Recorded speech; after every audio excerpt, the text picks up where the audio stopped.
Hey there. Ever since the days of Google or search engine optimizations, companies have been trying really hard to make sure that they include all the relevant keywords on their websites, on their blogs, in their videos, so that it may get picked up by their algorithm in the hopes that it would drive organic traffic from the people that they wish to get traffic from.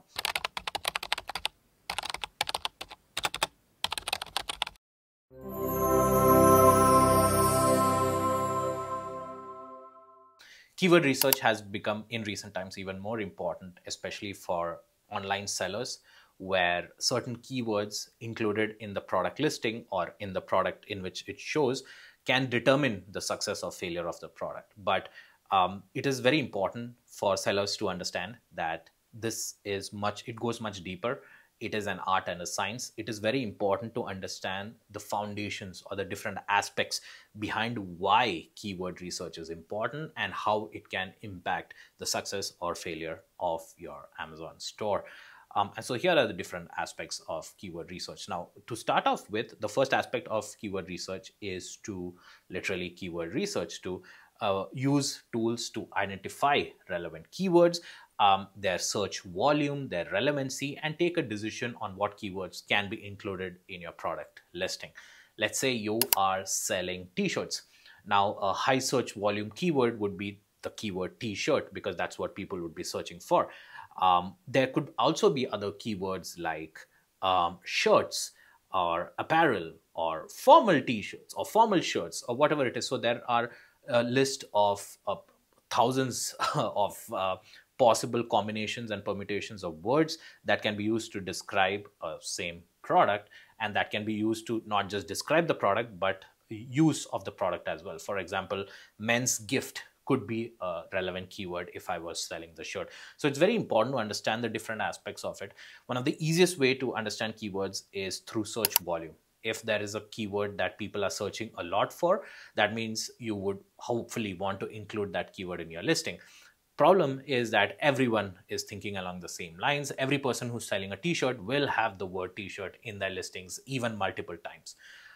So then the issue becomes, how do you identify good keywords, which means keywords that maybe not a lot of people have either identified or using it, or a keyword that describes your t-shirt exceptionally well. For example, if you have made a t-shirt targeted towards electricians, for maybe it has a pocket or a hole that makes it or it makes it shock resistant, whatever the case may be. So t-shirt would definitely be one of your keywords, but you would want to also include or target the keyword electrician's t-shirt or a trade t-shirt or whatever the case may be. So that's just one example of one using your human intuition to identify it, plus using the research tools to take a call on what to include or not. There are a lot of tools specifically in Amazon seller or Amazon brands can use to identify keywords. There is Jungle Scout, Helium 10, and in some cases brand analytics on Amazon, where Amazon's themselves, based on your listing, tells you keyword that you could potentially use for your listing or your ad campaigns or your targeting and so on. So one of the first aspects of why keyword listings are important is visibility and discovery. As you can imagine, the algorithm does classify each product based on their listing, and it takes a call on whether, when somebody searches for a certain aspect, whether your product is a good fit for them organically or through ad campaigns. And so it's important to not just stuff your listings with all the keywords that you can get, because it would serve you no purpose, because there would be other people who maybe have a better sales history or have a better pricing than you, that they would always rank above you regardless of what you do, regardless of how much money you spend. So along with that, I think it's important to take a call, maybe use experts or do a good research about yourself on what keywords could be used for improving visibility and discovery. And almost always a product that you're selling has a certain niche, either it's a customer niche or a use case niche or a functionality niche. It's important to analyze that aspect of it. And the second way the keywords are important is to understand customer search behavior. It happens very, very often that the customers who we assume are buying products from us may not be the ones who are buying it. Maybe you assume that your t-shirts are targeted towards younger audience or people between 18 to 24, college kids perhaps. But in reality, if you do look at the actual keywords that have worked, or if you go through the keyword reports, you may find out a demographic that you did not expect. Maybe doctors are buying it. Maybe senior retirees are buying a shirt for whatever reason, for whatever catches their fancy. But the only way you would understand that is that after you start collecting data of selling your product, you need to analyze the keywords and understand or take a call on who your customers are based on the keywords that actually succeed or end up creating or generating a sale for you. The third way keywords are important, that you can, in a way, target certain customers who you want to be your customers. Again, like you're selling t-shirts and you want to target electricians, for example, you want to make sure that you include the word electrician t-shirts or tradesman t-shirt or whatever it is that is relevant to your business very up and above clearly in your product listing, in your title and description. Now, the sense is that, oh, what if I target one niche, maybe I would be missing out on a larger potential addressable market. But that's often not the case, where it's in some of the situations the markets are so crowded that you would be better off actually consciously trying to niche yourself in terms of getting a right customers, in terms of what you can do. And that's one strategy that a lot of brands have used, where there are shoe companies, for example, like Hoku, who have targeted towards doctors or nurses, even though it's just a regular shoe. Maybe it has extra padding, maybe not. But regardless, it is known in the market as being preferred shoes for doctors and nurses who have to walk a lot.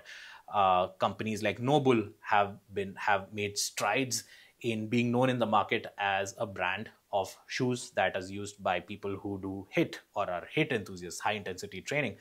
And so that's how kind of positioning comes into picture, where you can consciously use keywords in listings, in ad campaigns, in targeting, in messaging to target certain buyers that you have in mind. The fourth way is competitor analysis. It is also crucial to understand what keywords is working for your competitors or brands who are selling similar product to yours, or even your aspirational brands. You may sometimes be surprised at what keywords have been successful for them. And so all these tools, Helium 10, Jungle Scout, SEO, SEMrush, sorry, all these, there are a million tools that you can potentially use to identify what keywords have been ranked effectively with a lot of these other brands, and maybe use that information to decide on what keywords you wish to rank as well, and what keywords you wish to target your customers with.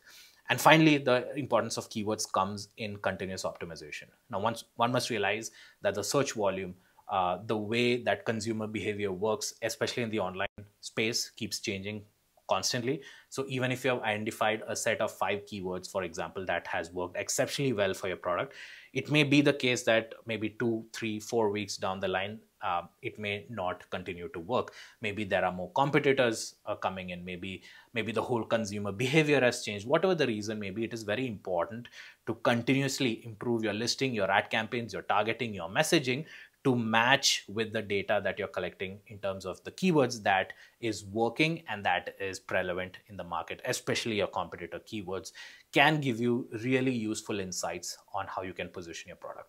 So these are the different aspects of keyword research, at least the basis of it, or the logic that needs to go behind the aspect of keyword research, where you can share and include things in your product listing that can be very beneficial for you in either identifying a niche or succeeding in a marketplace, or better understanding your competitors, so that you can position yourself in a way that differentiates from your competitors and perhaps has a chance of succeeding in an increasingly competitive market space.